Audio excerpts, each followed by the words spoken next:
오늘은 저희가 주로 우리 출애굽기에 있는 말씀만 저희가 볼 수 있도록 하겠습니다. 우리 7장부터 27장까지의 말씀인데 8장 19절 말씀을 먼저 봅니다. 우리 출애굽기 8장 19절 말씀입니다. 출애굽기 8장 19절 우리 구약성경으로 92면에 있습니다. 출애굽기 8장 19절입니다. 제가 말씀을 읽어드리겠습니다. 요술사가 바로에게 말하되 이는 하나님의 권능이니이다 하였으나 바로의 마음이 완악하게 되어 그들의 말을 듣지 아니하였으니 여호와의 말씀과 같더라. 아멘. 이스라엘 백성을 출애굽시키기 위해서 우리 10가지의 재앙을 하나님께서 애굽에 내리시죠. 그래서 피, 개구리, 그리고 이재양, 파리, 그리고 이제 악질과 독종, 우박과 메뚜기, 그리고 흑암과 마지막으로 장자. 이 이제 재앙을 내리시는데 하나님께서 모세를 통하여서 내리시는 것이 어떻게 보면 처음에는 좀 이제 쉽고 이 간단한 재앙을 내리시고 점점 이제 사람들이 감당할 수 없는 그런 재앙을 내리시죠. 그 중에서 첫 번째 피 재앙과 또 이제 개구리 재앙은요. 애굽의 요술사들도 비슷하게 따라한 그런 이 재앙이었습니다. 우리도 그 정도는 할 수 있어. 그런데 이 재앙, 세 번째 재앙에 이르러서는 애굽의 요술사들이 자기들이 할 수 없는 그런 재앙을 하나님께서 내리신 거죠.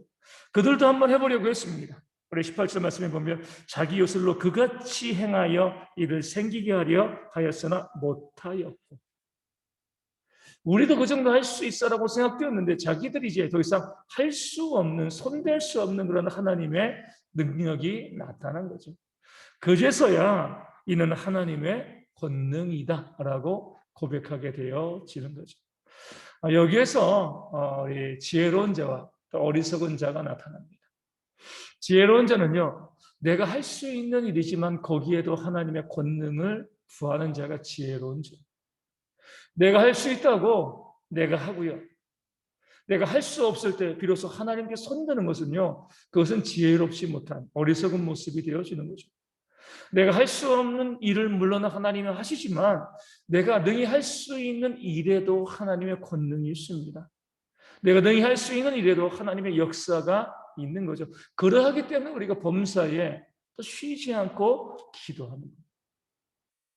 내가 할 수 있는 일이라고 해가지고 기도도 하지 아니하고요. 내 멋대로 하는 경우들이 얼마나 많이 있습니까? 그러니까 우리가 자꾸 넘어지는 거예요. 이스라엘 백성이 나주리 출애굽하고 가나안 정복 전쟁 말씀을 통해서 보게 되어지면 하나님께 묻지 않고요. 판단하다가 실수하고 하나님께 징계받는 일들이 얼마나 많이 있습니까? 내가 안다는 거죠. 이 정도는 내가 할 수 있어. 이 정도는 나의 능력 범위 안에 있어라고 생각되어지는데 내가 아무리 할 수 있는 일이라 할지라도 거기에도 하나님의 권능과 섭리가 있음을 깨달아 알고요. 그 간단하고 그 쉬운 일을 바라보면서도 하나님께 기도할 수 있어야 되는 거예요. 그래서 우리가 기도할 때 보면 기도할 게 너무나 많이 있습니다. 내가 마땅히 할 수 있는 일이죠. 내 능력 범위 안에 있는 일처럼 보이지만 거기에도 하나님께서 선한 길을 인도하여서 그것이 잘 진행되어질 수 있도록 기도하는 것, 이것이 바로 우리가 하나님의 권능을 온전히 믿고 의뢰하는 모습이 되어지는 겁니다. 우리 11장 1절 말씀 보겠습니다. 출애굽기 11장 1절입니다. 여호와께서 모세에게 이르시기를 내가 이제 한 가지 재앙을 바로와 애굽에 내린 후에야 그가 너희를 여기서 내보내리라. 그가 너희를 내보낼 때에는 여기서 반드시 다 쫓아내리니. 아멘. 한 가지 재앙이 남았죠. 뭐예요? 장자를 죽이는 재앙이죠. 순서를 잘 보셔야 돼요. 9번째 재앙은 뭐예요? 흑암이죠. 10번째 재앙은요, 장자의 재앙이 되어집니다. 9번째 재앙이 흑암인 이유는요, 애굽 사람들이, 이집트 사람들이 우리 태양을 신으로 섬겼기 때문에 그렇습니다. 이 태양신을 라라고 하는데 그 태양신을 섬기는 나라였기 때문에 그 태양신이 하나님 앞에서 아무것도 아님을 알려주시기 위해서 흑암, 이 어둠의 재앙을 그 땅 가운데 내리셨죠. 어떻게 보면 이거잖아요. 그게 원래 10번째 재앙이 되어야죠. 그러니까 신에 대한 재앙이잖아요. 애굽 사람들이 신으로 생각하는. 그것이 9번째 재앙이고요. 마지막 10번째 재앙은 장자의 재앙입니다. 여기서 우리가 우상 숭배의 아주 결정적인 모습을 볼 수가 있습니다. 우상을 숭배하고 있지만 결국에는 우상 숭배하는 사람들의 최종적인 목적은요, 우상을 숭배하는 것이 아니라 나의 만족과 나의 이익이 있는 겁니다. 신보다 내가 먼저입니다. 내가 더 우선순위에 있는 거예요. 그러니까 거꾸로 가다 보면 신이 있고 그 다음에 내가 있게 되어지는 거죠. 우리의 진짜 믿음은 뭐냐면 하나님이 항상 가장 먼저고 또 가장 마지막이죠. 내 인생의 내 삶의 우선순위가 하나님이 나를 위해서 신이 존재해야 되는 것이 우상 숭배고 그것이 바로 10가지 재앙의 9번째와 10번째의 순서가 되어지는 겁니다. 하나님의 영광을 위해서 내가 존재하는 것이요 우리 신앙의 바른 모습이 되어지는 겁니다. 교회를 다니면서도 이 9번째와 10가지 재앙처럼 신앙생활 하시는 분들이 있어요. 하나님이 나보다 뒤에 있어요. 순위에서 밀리는 거죠. 내가 가장 우선인 거죠. 나의 만족과 나의 유익을 위해서, 나의 복됨을 위해서 하나님이 필요한, 그러니까 램프의 요정의 지니처럼 내 부탁을 들어주고요. 나를 위해서 일하는 존재로서 하나님을 생각하는 그런 그리스도인들이 있습니다. 그러니까 바로와 같은 모습이 되어지는 거예요. 진짜 그리스도인들은요, 나보다 하나님이 먼저인 것입니다. 하나님을 위해서, 하나님의 영광을 위해서 내 삶을 드리는 거예요. 우리가 마태복음 16장에 보면 우리 베드로가 신앙을 고백하고 난 다음에 주님의 순한 예고를 듣고 난 다음에 이렇게 이야기합니다. 주여 그리하지 마옵소서. 이 일이 주께 미치지 아니하리이다. 주님께서는 그런 베드로를 보고요. 사단아 내 뒤로 물러가라. 내가 하나님의 일을 생각하지 아니하고 도리어 사람의 일을 생각한다. 라고 말씀하고 있습니다. 예수님을 따라오는 자는요, 자기를 부인하고 자기 십자가를 지고 예수님을 따라와야 한다고 또 말씀하여 주신 거죠. 베드로의 문제도요, 이 9번째와 10가지 재앙의 문제. 하나님께서 가장 우선이 되셔야 되고, 하나님의 영광과 뜻이 가장 앞장서야 되는데, 자기의 생각이요, 하나님의 생각을 능가해버린 거죠. 내 생각이 있고, 그 아래 하나님의 뜻이 있는 거예요. 이게 바로 9번째와 10가지 재앙이 우리 가운데 보여주는 모습입니다. 정말 하나님의 뜻과 하나님의 생각이 가장 우선이고 거기에 나를 맞춰가는 것. 주님께서 기도하신 것처럼 나의 원대로 마옵시고 아버지의 원대로 없어서 이것이 바로 우리 신앙생활의 본분이 되어지는 거죠. 하나님 먼저 그의 나라와 그의 의를 구할 때 이 모든 것을 우리에게 도와신다는 말씀의 의미가 여기 있습니다. 우리는 어때요? 이 모든 건 내 삶의 모든 것을 위해서 하나님의 나라와 의가 필요한 거죠. 그것이 도와줘야 되고 그것이 뒷받침해 줘야 되는 것이 우리의 신앙생활이 되어지면 우상 숭배가 되어지는 겁니다. 하나님을 이용하려고 하고요. 나를 위해서 하나님을 써먹으려고 하면 이게 우상 숭배입니다. 하나님을 위해서 내가 사용되어지고요. 하나님의 영광을 위해서 내가 헌신되어질 때에 이것이 바른 신앙이라는 것을 이 10가지, 10번째 재앙이 우리 가운데 보여주고 있습니다. 우리 12장 2절 말씀 보겠습니다. 출애굽기 12장 2절입니다. 이 달을 너희에게 달의 시작 곧 해의 첫 달이 되게 하고. 아멘. 이 달이 언제요? 출애굽하는 6월절이 있는 그 달을 의미하죠. 근데 유대인의 종교력으로 아비벌이라고 부릅니다. 이전에 달과 절기들이 다 있었는데 이 달을 출애굽하게 되어진 6월절이 있는 이 달을 달의 시작 곧 해의 첫 달 신년이 되게 만들어 주시겠다. 그렇게 해야 된다라고 하나님께서 말씀하고 있는 겁니다. 하나님의 모든 관점은요, 생명과 구원이 있습니다. 여기서 우리가 왜 구약에는 그렇게 안식일을 지키라고 이야기했는데 우리가 지금 주일을 지키는가? 우리 하나님의 교회라든가 뭐 안식교 다들 안식일 지켜요. 저희 집 앞에 이 골목 건너에 하나님의 교회 있는데 토요일이면 사람들 바글바글 합니다. 안식일이니까. 안식일을 지켜야 된다라고 이제 주장을 하는 거죠. 성경에는 주일이 아주 흔적은 남아있지만 아주 분명하게 명시된 날이 명시되어 있지 않았습니다. 반면에 구약에서 안식일은요, 아주 강력하게 하나님께서 말씀하시고 그 안식일을 지키라고 우리 가운데 말씀하시는 거죠. 근데 왜 우리가 지금은 안식일을 지키지 아니하고 우리가 주일을 지키는가? 오늘 말씀 가운데 나와 있는 것처럼 이미 날과 절기가 있었는데도 하나님께서는요, 이 날을 6월절이 있는 이 구원의 날을 너에게 세 달이 되게 하고 또 새로운 해의 첫 달이 되게 하라 이렇게 말씀하고 있는 거죠. 하나님께서 그들을 구원하시고요.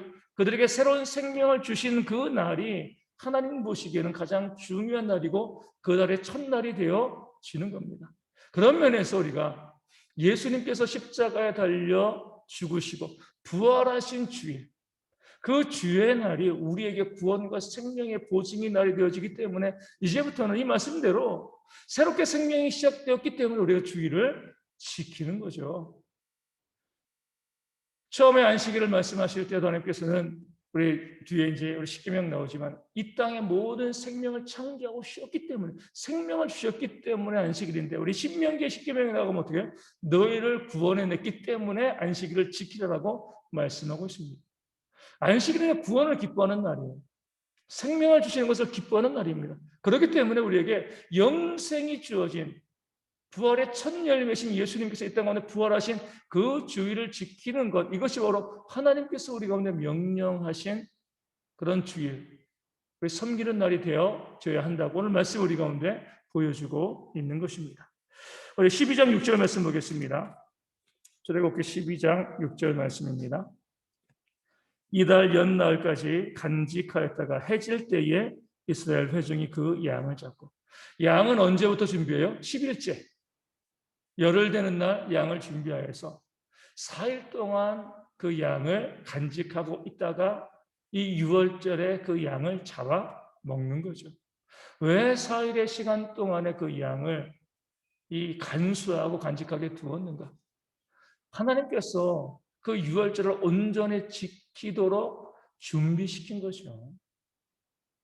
우리 예전에 우리 서인희 사모님이 계실 때, 우리 김상경 목사님, 서인희 사모님 계실 때, 우리 서인희 사모님 이제 원래 전공이 체육입니다, 체육. 서인희 사모님 보면 참 우리 남자 사역자들이 참 무식하다는 생각을 많이 하게 됩니다. 우리는 어때요? 우리 정수생 어떨지 모르겠지만 운동하면 그냥 막 뛰어나가요. 그냥 뭐 준비 운동 그런 게 어디 있어요? 그냥 뭐 공지만 막 그냥 바로 차고 이렇게 이제 운동을 하는데 우리 서인희 사모님은 전공이 체육이기 때문에 아무리 바쁘고요 그래도 항상 미리 몸을 풀어요. 준비 운동을 해요.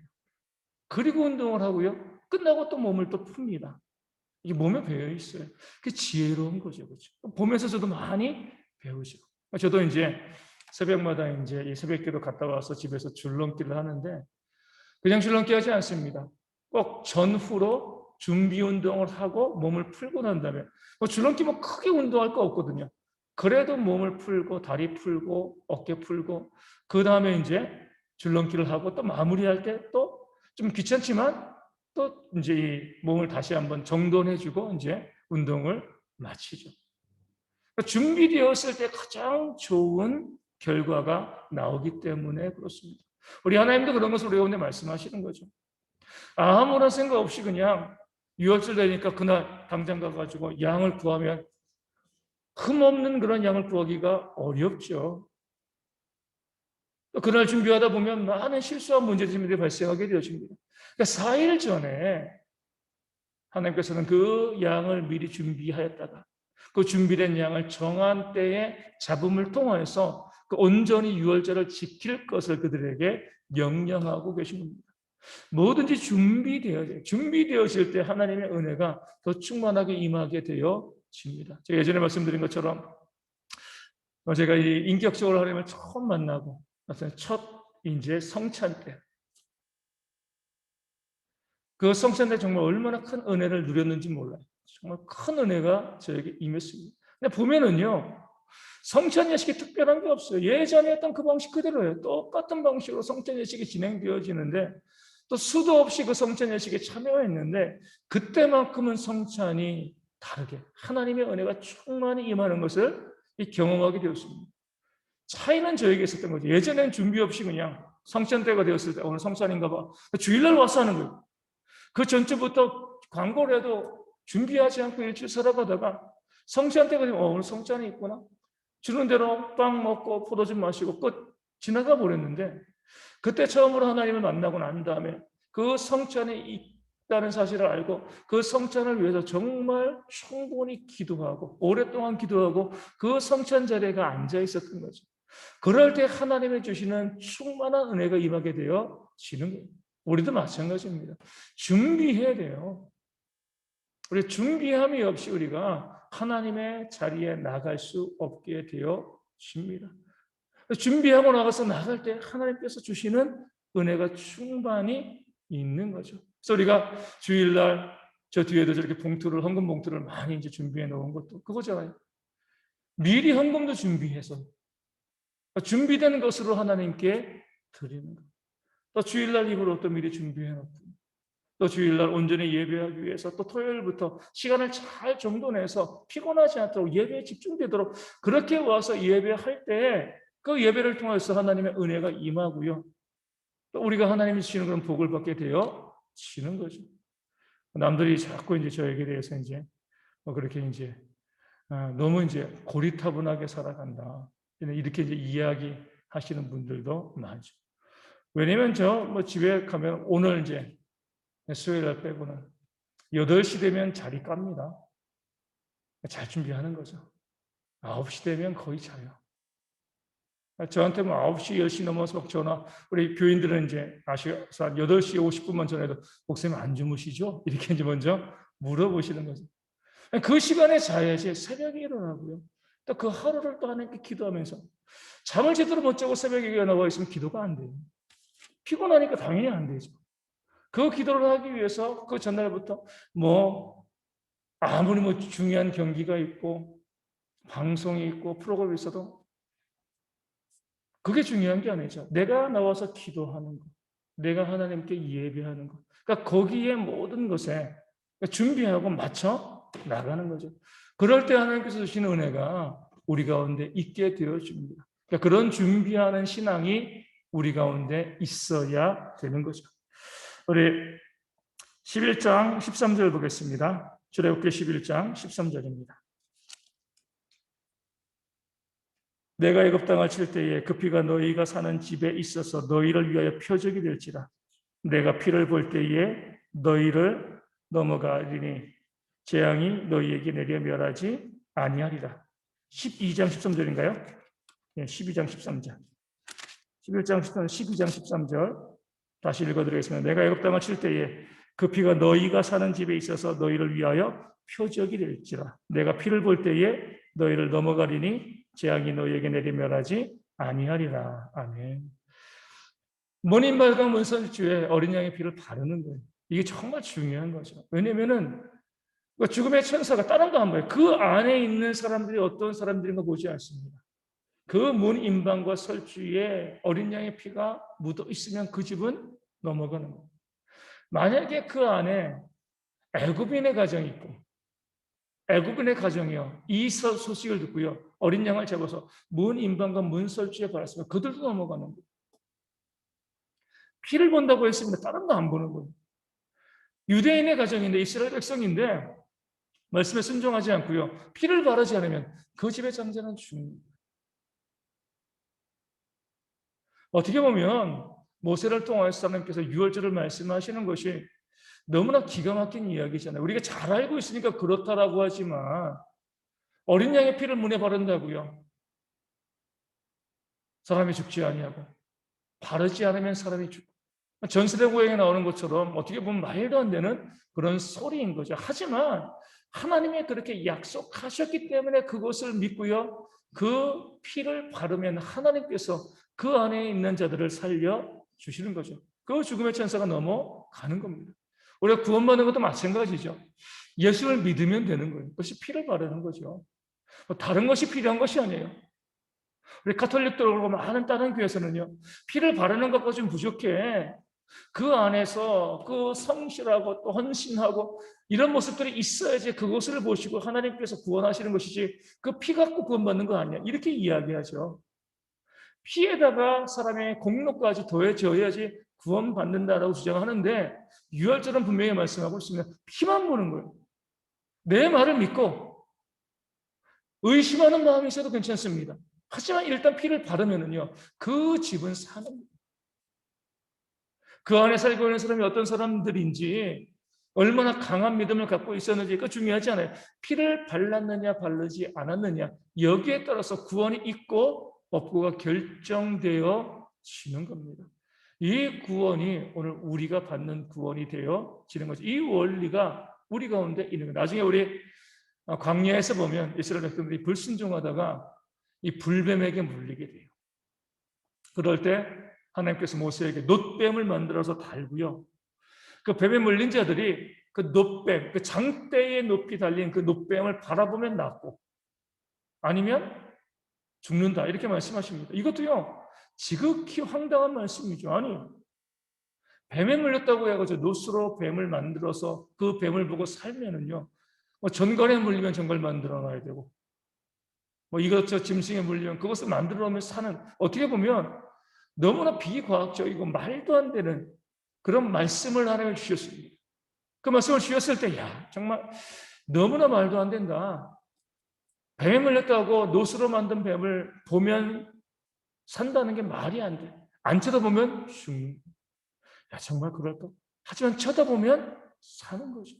성경에서 구원의 원리가 똑같습니다. 우리 유월절과 놋뱀과 그리고 예수님의 십자가의 보혈도 마찬가지죠. 그것을 믿느냐 믿지 않느냐, 그 믿음을 고백하느냐 고백하지 않느냐, 이것이 우리의 구원의 결정적인 요인이 되어지는 것이고, 다른 것은 구원받은 이후의 모습이 되어지는 것이지 다른 것을 가지고 우리가 구원의 길을 이야기할 수 없다는 것을 유월절은 우리 가운데 보여주고 있습니다. 오늘 13장 17절 말씀, 출애굽기 13장 17절입니다. 13장 17절 말씀 보겠습니다. 바로가 백성을 보낸 후에 블레셋 사람의 땅에 이르는 가까울지라도 하나님이 그들을 그 길로 인도하지 아니하셨으니, 이는 하나님이 말씀하시기를 이 백성이 전쟁을 하게 되면 마음을 돌이켜 애굽으로 돌아갈까 하셨습니다. 아멘. 이 말씀은요, 하나님의 사랑을 우리 가운데 보여줍니다. 어떤 사랑을 보여주냐면 10가지의 재앙을 그 땅에 퍼부으시면서 이스라엘 백성들을 출애굽시켜 주셨습니다. 그런데 하나님께서 보시기에 이 백성들이 어떤 백성이에요? 블레셋 사람들을 만나면, 이 가나안 땅에 이 강한 군사력을 갖고 있는 그 사람들을 만나면 마음을 돌이켜 이들이 애굽으로 돌아갈 것이다. 내가 그들에게 베풀어줬던 그 모든 기적들 다 잊어버리고, 그 은혜 다 잊어버리고, 그저 눈앞에 보이는 것 때문에 두려워가지고 다시 살려달라고 애굽으로 돌아가지 아니하겠느냐. 하나님이 먼저 보시는 거예요. 그러하기 때문에 그들을 출애굽시키기 위해서 먼 길로 돌아가게 하신 거죠. 이것이 우리 사람들의 모습이 되었습니다. 은혜를 받고요, 하나님의 역사를 경험하고 해도요, 막상 내 삶에 문제가 닥치면 하나님 부인하고요, 모른 척하는 경우들이 너무나 많이 있습니다. 원망하고 불평하죠. 나에게 은혜를 내렸을 때 너무나 좋아요. 너무나 감사하고 기쁘다고 고백을 하는데 그런 모습이 싹 사라져 버리고 내 삶에 문제와 어려움이 닥치면은요, 불평하고 원망하고 저주하고 교회를 떠나는 사람들이 이 땅 가운데 많이 있다는 거예요. 그러니까 하나님께서 그것을 아시기 때문에 우리를 때로 멀리 돌아가게 하시는 그런 하나님의 사랑이 있습니다. 우리는 그래요. 아니, 왜 이렇게 멀리 돌아가게 하십니까? 가까운 길이 있는데, 이 좋은 길이 있는데 왜 이렇게 멀게 돌아가게 하십니까? 왜냐하면 우리를 너무나 잘 아시기 때문에 그래요. 가까운 길로 가면 반드시 교만하고 넘어지고 하나님을 배반할 것을 아시기 때문에 일부러 멀리 돌아가게 하시는 그런 하나님의 역사가 있죠. 우리도 마찬가지예요. 금방 성공시켜 주시고요, 금방 잘 되게 해주시면, 금방 육신의 질병을 다 낫게 하시면 얼마나 좋겠습니까? 하나님 최고입니다. 이렇게 이제 우리가 할 건데, 과연 그것이 우리 가운데 유익할 것인가? 하나님 우리를 너무나 잘 아시는 거죠.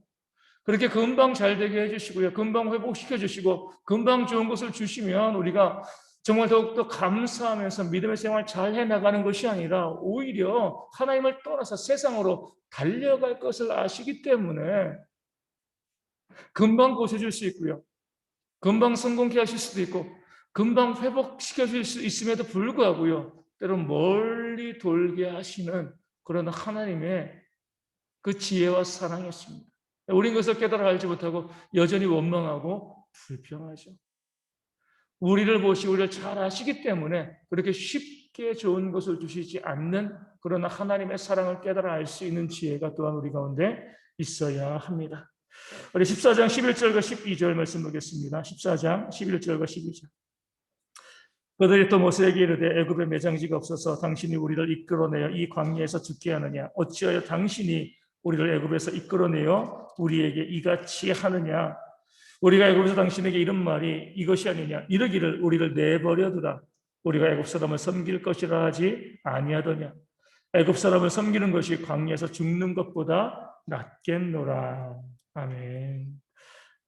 우리가 하나님을 섬길 때 좀 전에 말씀드린 것처럼 모든 것이 만사형통할 거라고 생각하는 그런 사람들이 있습니다. 10가지 재앙까지 좋았어요. 출애굽할 때 애굽 사람들이 금은보화 나눠주면서 빨리 가라고 했을 때도 좋았습니다. 문제가 없을 때는 찬송하고 기뻐하고 즐거워했는데 이제 문제가 발생하니까요. 믿음을 잃어버리고 불평하고 원망하고 심지어 그들이 하나님께 호소하고 살려달라고 했던 것도 다 부정해버리고 우리가 애굽 사람을 섬기겠습니다라고 하는 믿음을 완전히 배반하는 그런 모습을 보여주고 있는 것이죠.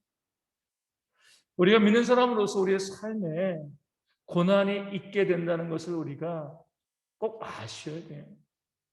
만사형통하고요. 모든 것이 잘 되면 얼마나 좋겠습니까? 라고 이야기하죠. 그러면은요, 반드시 어떻게 돼요? 교만하게 되는 것이죠. 네, 목회자로서도 마찬가지입니다. 목회자들이 이런 꿈을 꾸면 어리석은 거예요. 교회에서 목회자가 성도들에게 말하면 다 순종하고 듣고 그 성도들이 그 신앙이 이렇게 좋아가지고 이제 교회를 잘 섬기고 봉사하고 헌신하면 그럼 목회가 재미있을 건데 재미는 조금 있겠죠. 하지만 금방 목회자가 타락하고 교만해집니다. 어떻게 보면 목회자에게 그 삶에 다가오는 그 고난과 어려움이요 정말 하나님께서 주시는 그런 선물이 되어지는 거죠.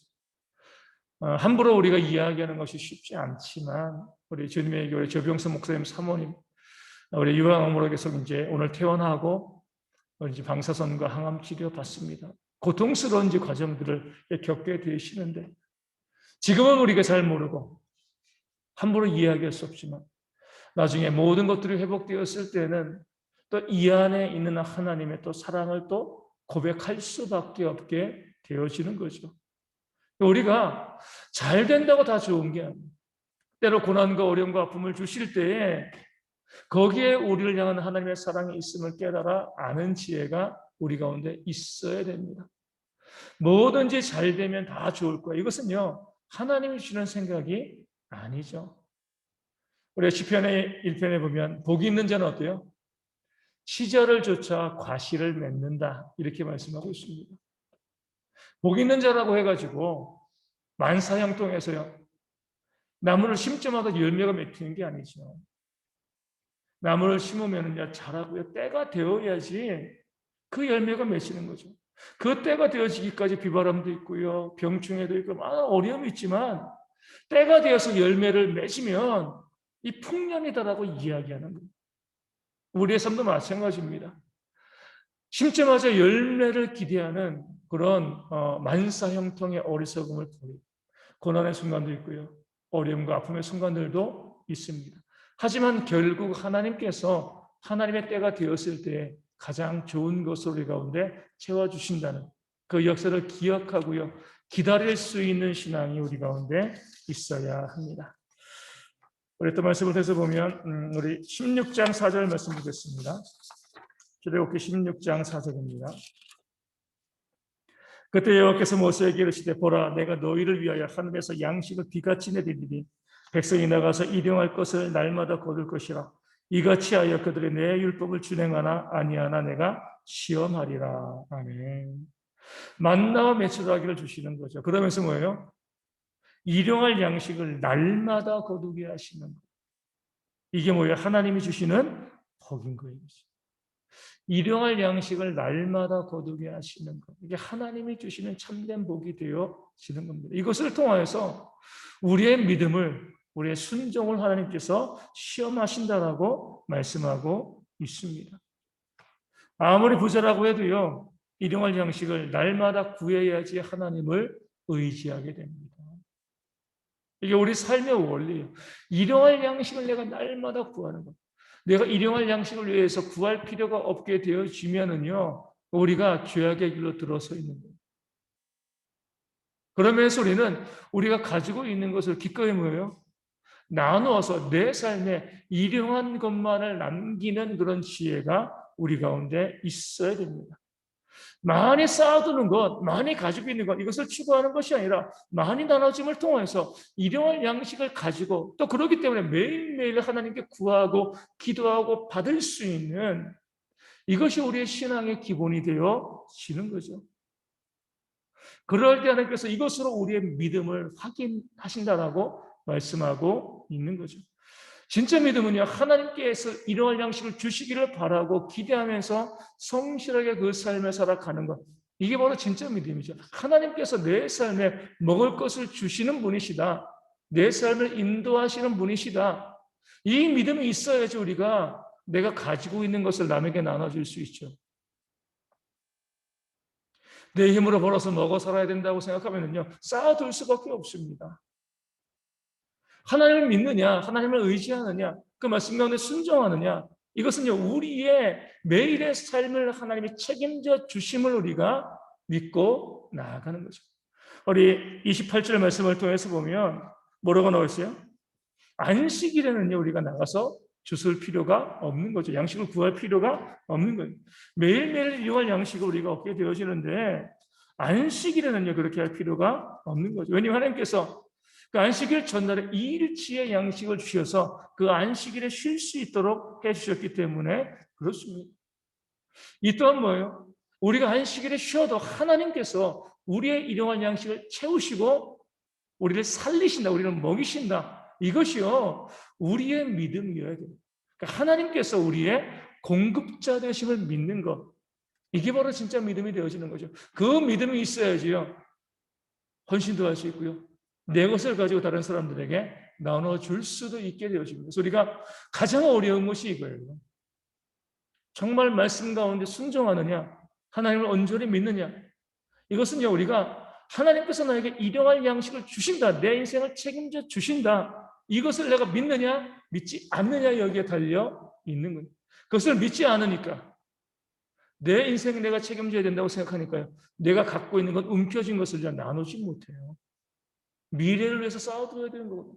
하나님께서 그때에 거기에 필요한 것을 주시겠다는 믿음이 없고, 내가 그것을 준비하고 내가 그것을 대비해야 된다. 내 옆에서 힘들고 어려운 사람들, 지쳐갖고 죽어가고 있는데도 그들에게 내 것을 나누지 못하는 그런 모습이 발생하는 것이 바로 하나님을 온전히 믿지 못하기 때문에 그렇습니다.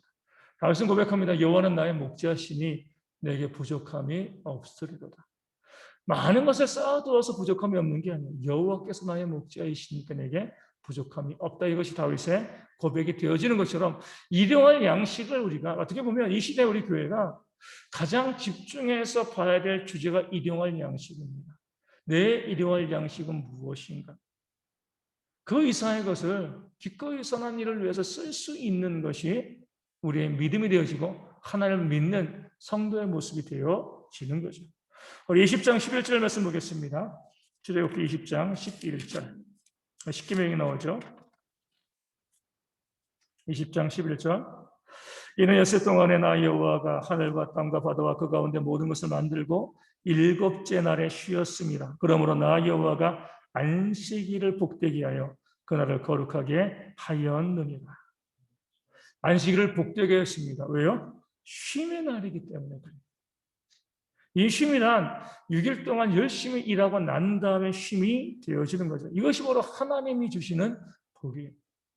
열심히 일하고 또 쉴 수 있는 것이 복이 되어지는 겁니다. 그래서 우리가 이 세상에서 우리 성경적인 원리 6일 동안 열심히 일하고 하루 안식하고 쉬고, 그러니까 우리가 하루도 안 쉬고 계속해서 일하는 것도요, 복된 것이 아니에요. 매일 쉬는 것도 복된 것이 아닙니다.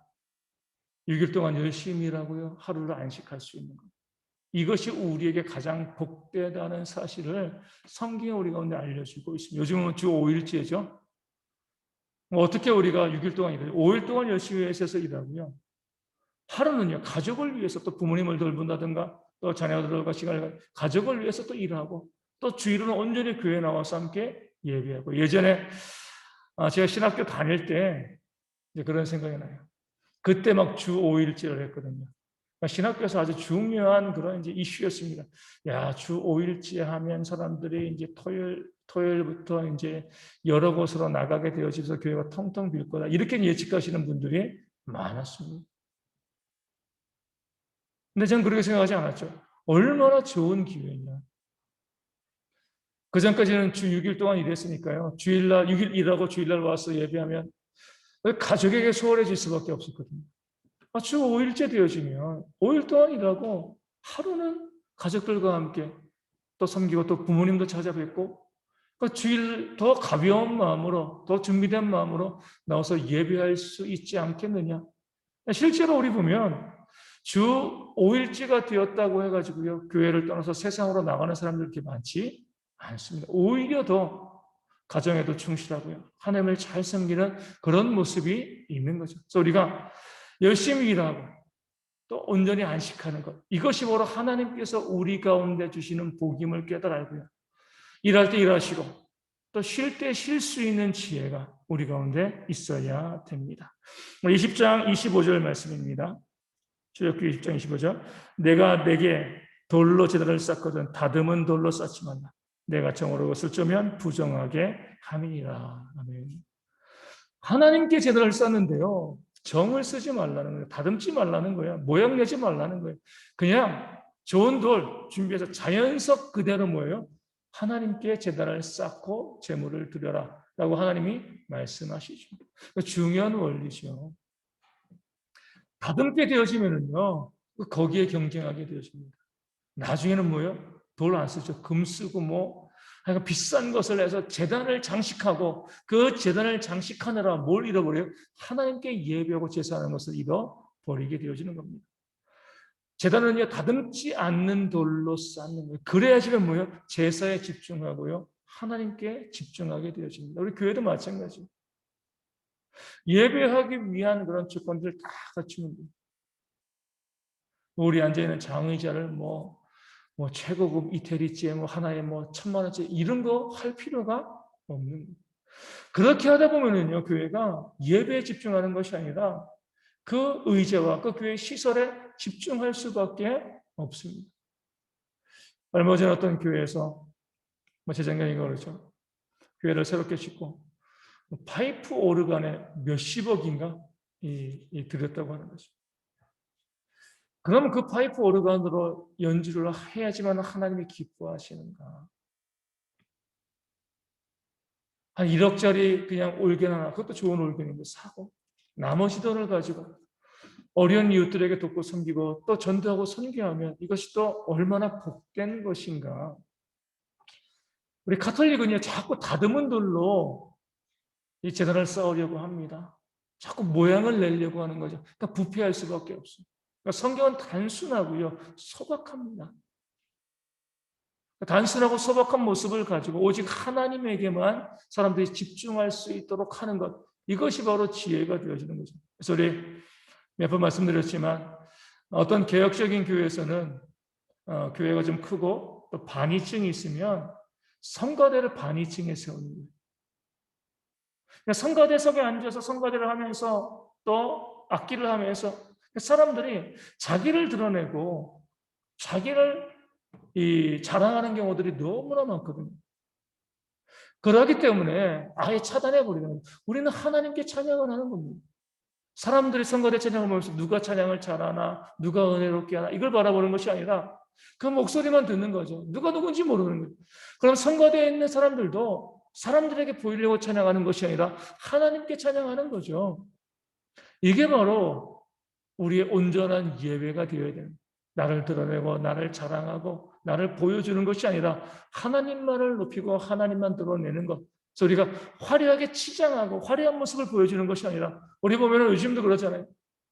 너무나 그런 자랑을 우리 교회 오케스트라가 어떻고 우리 교회 뭐가 어떻고 건물이 몇백억짜리고 그 안에서 우리가 하나님께 예배하는 것을 이야기하지 아니하고 우리가 가지고 있는 다듬은 돌들을 자랑하는 것은요 하나님의 영광을 가리는 겁니다. 소박하고 단순하게 하나님을 섬길 때 하나님의 역사가 더욱 돋보이게 우리 가운데 다가오게 된다는 것을 말씀이 보여주고 있는 것이죠. 우리 22장 23절 말씀 보겠습니다. 22장 23절 말씀. 22장 23절. 내가 만일 그들을 해롭게 함으로 그들이 내게 부르짖으면 내가 반드시 그 부르짖음을 들으리라. 아멘. 이 고아와 과부에 대한 그런 말씀이 드린 거죠. 그 불쌍한 자, 연약한 자, 우리가 내가 힘이 있다고 해요. 그를 해롭게 하면 그들은 우리에게 대항할 수 없어요. 그러니까 어떻게 보면 사람이 참 야비한 존재죠. 나에게 대항할 수 없는 걸 아니까 뭐예요? 괴롭히는 거예요. 맞받아칠 수 있다라고 하면 괴롭히지 않습니다. 나에게 대항할 수 없는 존재라고 너무나 연약하고 부족한 존재라고 생각되어지니까 그런 사람들을 괴롭히고 우리 사회에서도 갑질하는 거잖아요. 그렇죠? 그랬을 때에 그 괴롭힘을 당하는 자들, 갑질을 당하는 자들이 정말 맞상대하지 못합니다. 힘이 없으니까, 능력이 없으니까. 하지만 뭐는 해요? 하나님께 부르짖는다는 거예요. 그럴 때 하나님이 그 부르짖음을 들으시고요. 괴롭힌 자들에게 하나님이 심판하신다. 이게 바로 하나님의 원리가 되어줍니다. 우리가 또 오늘 살아가면서 정말 우리가 신경 써야 될 것은요. 다른 사람들이 나에 대해서 하나님께 어떻게 부르짖고 있는가 이게 정말 중요해요. 그 음성을 하나님이 들으시는 겁니다. 다른 사람이 나를 바라보면서 나에 대해서 부정적인 이야기를 하고요. 원망과 불평을 하나님께 올리면 하나님이 그거를 들으시고 나를 심판하시는 거죠. 다른 사람들이 나를 위해서 중보하고 기도하고 이런 기도가 있게 되어지면 하나님이 그걸 들으시고요. 나에게 은혜와 복을 내려 주시는 겁니다. 우리는 내가 기도하는 것만 생각해요. 내가 열심히 기도해야 돼. 내가 열심히 부르짖어야 돼. 물론 중요합니다. 하지만 더 중요한 것은요. 다른 사람이 나를 위해서 어떻게 하나님께 호소하고 있는가? 어떤 기도를 하고 있는가? 여기에 하나님이 더욱더 민감하게 반응하신다는 사실을 우리가 기억하셔야 합니다. 우리 23장 12절 말씀 보겠습니다. 23장 12절. 계곡기의 23장 12절 말씀입니다. 너는 엿새 동안에 내 일을 하고 일곱째 날에는 쉬라. 내 소와 나귀가 쉴 것이며 내 여종의 자식과 나그네 가슴을 돌리리라. 아멘. 하나님의 큰 그림이 여기 나와 있습니다. 안식일을 쉬어 이렇게 이야기하죠. 그렇게 하시는 이유는 뭐예요? 짐승도 좀 쉬고 그리고 너의 종들도 좀 쉬게. 연약한 자들을 쉬게 하시는 하나님의 그 사랑이 있는 거죠. 우리 가끔 가다 보면 이런 분들이 있어요. 주의를 잘 지켜요. 열심히 예배합니다. 온전히 안 시켜요. 그리고요, 그 가게나 회사는요, 직원들 출근시켜가지고 일 시킵니다. 잘못된 거죠, 그렇죠? 나도 쉬고요, 사람들에게 쉼을 줄 수 있어야 돼요. 내가 쉬는 것도 중요하지만 다른 사람들에게 쉼을 줄 수 있어야지. 그게 바로 하나님 앞에서 온전히 안식하는 모습이 되어지는 겁니다. 나의 쉼을 위해서 다른 사람이 일하게 만들면 악한 거예요. 함께 쉬는 겁니다. 그 사람들을 위해서 나도 쉬고 그들도 쉬게 하는 것. 하나님께서 그 연약한 자들을 돌보시기 위해서 또 안식일을 제정하셨다. 사람들이 그런 계층을 만들고 지배와 피지배를 만드는 그 상황 가운데 그 연약한 자들이 쉴 수 있는 그런 길을 열어주시기 위해서 또 안식일을 만드셨다는 사실을 우리가 보게 되어집니다. 마지막으로 25장 2절 말씀 보겠습니다. 25장 2절 말씀입니다. 이스라엘 자손에게 명령하여 내게 예물을 가져오라 하고 기쁜 마음으로 내는 자가 내게 바치는 모든 것을 너희는 받을지니라. 아멘. 성소를 짓는 거잖아요. 그렇죠? 교회를 세우는 겁니다. 그 교회를 세울 때 하나님 그 재료는 백성들이 내는 예물을 통하여서 교회를 지으시는 거예요. 그런데 어떤 제물을 받으라고요? 기쁜 마음으로 바치는 모든 것을 너희는 받아라. 말씀하고 있습니다. 우리 즐거운 마음으로 드리는 예물을 하나님이 받으시고요. 그것을 통해서 하나님께서 하나님의 교회를 세워 가시는 겁니다. 교회는요, 어떤 경우로도 성도들이 기쁨이 없이 예물을 드리는 것, 교회가 오히려 막아야 돼요. 많은 분들이 이렇게 이야기합니다. 예물을 드리는 것도 훈련이에요. 헌신이에요. 그렇게 예물을 드려야지 복 받습니다. 물론 예물을 드리면 복을 받죠. 어떤 예물을 즐겁게 드릴 때.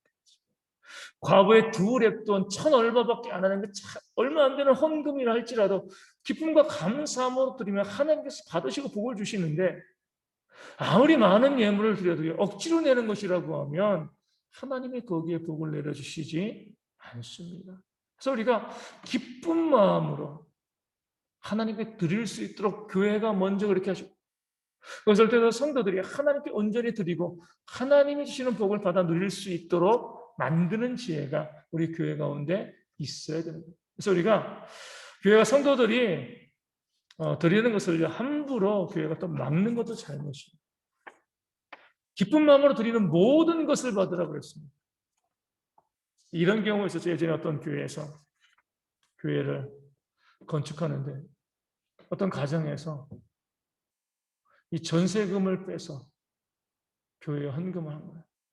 교회가 시킨 것도 아니고 본인들이 기뻐서 내가 꼭 하고 싶다. 전세금 빼서 드리면 어디서 살아요? 살 데가 없잖아요. 그렇다고 해가지고 교회가 아니 형편도 안 되는데 무슨 이런 헌금을 하십니까? 헌금을 받지 않으면은요 그 성도들의 그 헌신을 또 교회가 임의로 막는 것이 되어집니다. 그래서 그 교회는요 그 헌금을 받았어요. 그리고 그대로 그 가정에 구제비로 집행을 했습니다. 그분 가정은요 집에도 살 수 있는 것이고요. 뭐예요 또? 내가 헌신한 거잖아요. 그렇죠? 헌신의 기쁨도 누리고 하지만 그로 인해서 뭐 살 집이 없어가지고 쫓겨나고 이런 것도 아니거든요. 이게 바로 교회의 지혜예요. 정말 성도들이 없는 가운데 그 삶이 너무나 부족한 가운데 교회에 무엇인가 드리고자 하는 마음이 있으면 교회는 받아야 돼요. 하지만 오히려 그 이상으로 그 가정을 돌아봐 주는 것 이게 바로 교회가 되어지는 겁니다. 받은 것만 잘했다고 하고요. 어떻게 살아가는지 얼마나 힘든지 돌아보지도 않고 이것은 교회가 아니죠. 그렇게 힘들고 어려운 환경 가운데 헌신하고 물질을 내게 되었을 때 교회를 세우기 위해서 자신의 물질을 내었을 때 그 가정을 더 돌아보고 그 이상의 것을 또 채워줄 수 있는 것이 바로 하나님께서 원하시는 교회가 되어지고 그래야지 그 성도도요. 교회를 짓는데 나도 무엇인가 헌신했다는 기쁨이 있어야 되는 건데 나는 돈이 없으니까 아무것도 못했어. 그렇게 되어지면 역시 얼마나 또 그 심령에 또 상처가 되겠습니다. 우리 그런 마음 가운데 우리 교회 모든 성도들이 헌물이건 헌금이건 헌신이건 어떤 것이건 즐겁게 기쁘게 드려서 하나님께 복을 받는 그런 모습이 우리 가운데 있도록 또 그런 교회가 되어질 수 있도록 또 교회를 위해서도 기도해 주시면 감사하겠습니다. 458장 우리 함께 찬송합니다. 458장입니다.